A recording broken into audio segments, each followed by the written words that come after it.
Selamat sejahtera everyone. Today my group will be presenting about wind power generation. My name is SUVITRA and this is my group member Wan IZZAH, SITI NURULAIN and SYARIFAH NURAISYAH.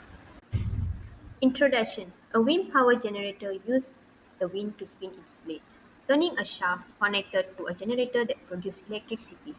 Power electronics keeps the output stable and bounded turbines work efficiently even with changing wind speeds. As a clean and renewable source, wind power helps reduce fossil fuel use and support sustainable energy. Let's talk about my topic. The basic principle of the wind turbine is to convert the kinetic energy of the wind into electrical energy.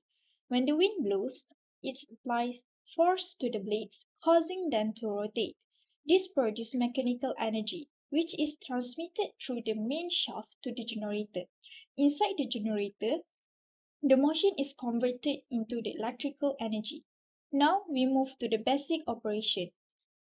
First, the wind strikes the blades, providing kinetic energy. Next, the blade rotates, turning the rotor. Then the rotor spins the main shaft. After that, the gearbox increases rotational speed for efficient generation. Next, the generator produces electricity. Then the controller regulates voltage and protects the turbine from overspeed or fault.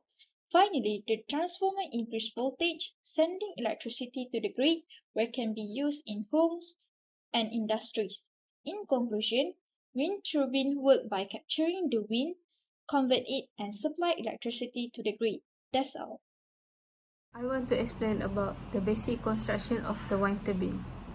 The wind turbine has the rotor blade, usually has three made mostly of fiberglass.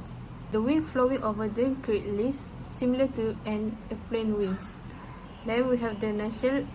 The housing at the top of the tower contains the drivetrain, shaft, generator, brake controller, and other mechanical components. The rotor hub is a mechanical link between the rotor blades and the main shaft bearings. The tower supports the nacelle and rotor height of the ground where winds is stronger and steadier, usually made of tubular steel. Then the transformer located at the base of the tower converts the low voltage electricity from the turbine generator into higher voltage electricity for transmission.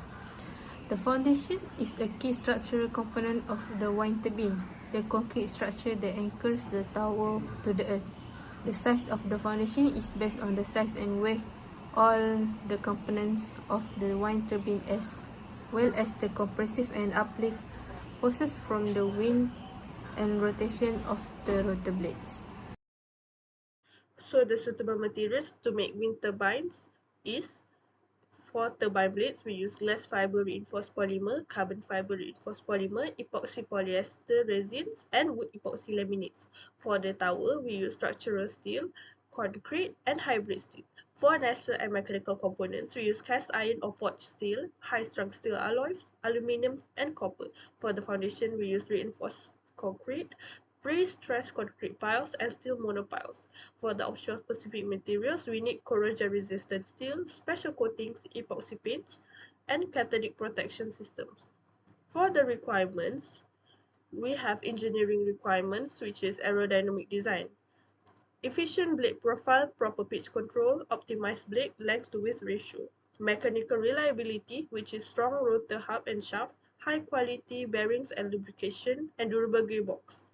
For electrical system stability, we need grid synchronization and control, power electronics to regulate voltage and frequency, and lightning protection systems. Example of wind generation. Jinquan Wind Power Complex in China is one of the world's largest wind farms. Uses thousands of wind turbines in desert areas, generates large amounts of clean electricity, helps China reduce fossil fuel dependence and grow renewable energy.